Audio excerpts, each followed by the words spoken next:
one of the works I'll be doing when I'm writing my books is on the clear word, of the clear word Bible that was changed to the clear word in something like 2003. And I'll be doing a piece in there on the clear word as used by the Seventh-day Adventist organization. I want to give you a snippet out of there on one of the verses I'll be dealing with, since I see it on so many Seventh-day Adventist websites and how they have twisted Scripture to mean what they want it to mean pertaining to Colossians 2:16. If you're not aware of it, if the Old Testament Sabbath has been abolished, and it has, the Seventh-day Adventists must do everything they can to keep it alive, because it means millions of dollars to them. That's just the bottom line. It means millions of dollars to them, and it doesn't matter how much they twist the Scriptures. They would try to do that in order to keep the Old Testament Sabbath alive and keep people under legalism of the Old Testament laws. Uh, just, just a few things about the clear word first. I was reading in the Review and Herald of April of 1895, where in there a person, a doctor in the Seventh-day Adventist organization by the name of Dr. Kudo, and he states in there about Blanco's paraphrase. He said, the paraphrase has subtracted, added, and interpreted freely without footnotes or italics. I dread to find this version being reviewed by one of the scholarly journals. In other words, he knew it wasn't a scholarly work. He goes on to say in that same Review and Herald article in April of 1895, and let me say this, there have been those Seventh-day Adventists who deny the use of the clear word. Maybe those who denied this are not aware that they're even using the clear word Bible. I don't know. But maybe if they read from their own material, they would find that the clear word Bible is being used more than for personal devotions, as they say it is.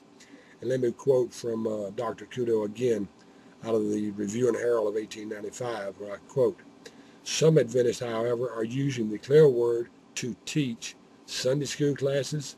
Some read it for scripture passages in worship service, and it has been reported to us ministers have even employed it for their preaching, end quotes.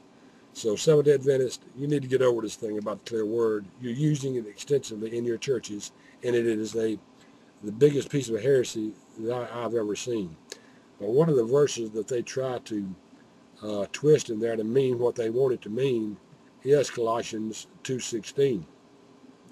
And here's what Colossians 2:16 says in the English Standard Version. Therefore, let no one pass judgment on you in question of food and drink, or with regard to festivals or new moons or a Sabbath. End quote. Now then, here's what the clear word says about that same verse. Don't let anyone control your life by giving you a set of ceremonial rules about what to eat, what to drink, which monthly festivals or special Sabbaths to keep. That's in the clear word. Garbage theology is what it is. Now then, first of all, as I said before, they've got to twist this Bible and change it any way they want to keep this Sabbath alive, because it means millions of dollars to them. And what they're trying to do here is to make the weekly Sabbath in Colossians 2:16 a special Sabbath, and trying to avoid the weekly Sabbath, as Paul is clearly pointing out. And they must twist this verse to make it mean something other than the weekly Sabbath. If they cannot deceive people into believing that Colossians 2:16 is something other than the weekly Sabbath, then their whole Sabbath argument falls apart. What they don't know is this. First of all, to the Jewish people, there was never a two-part covenant. There was never a part of the covenant that was moral law, and there were never a part of the covenant that was ceremonial laws. They were all one law. There was never some two-part code to the Old Testament law. It just happened to include moral and ceremonial laws, but it was never a two-part covenant. Bottom line, period, Seventh-day Adventists, show me anywhere in the Bible where God separates the covenant into two different aspects, one ceremonial part and one a moral part. Just show it. It was all one covenant. Of course, with their so-called scholars, they ain't got the brains to tell the difference. But let me point out something where remember they're trying to make this a special Sabbath rather than the weekly Sabbath. And when you look in Colossians 2:16, you'll find that the Hebrew word for Sabbaths there is H.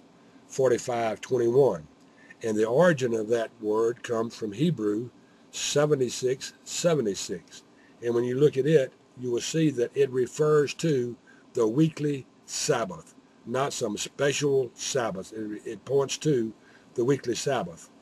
The Hebrew word that does point to the special days, though, is H7677, which is Sabbathon, and it does refer to special holidays. So what they've done is taken a word that doesn't mean what it means and just simply change it in order to fit their theology.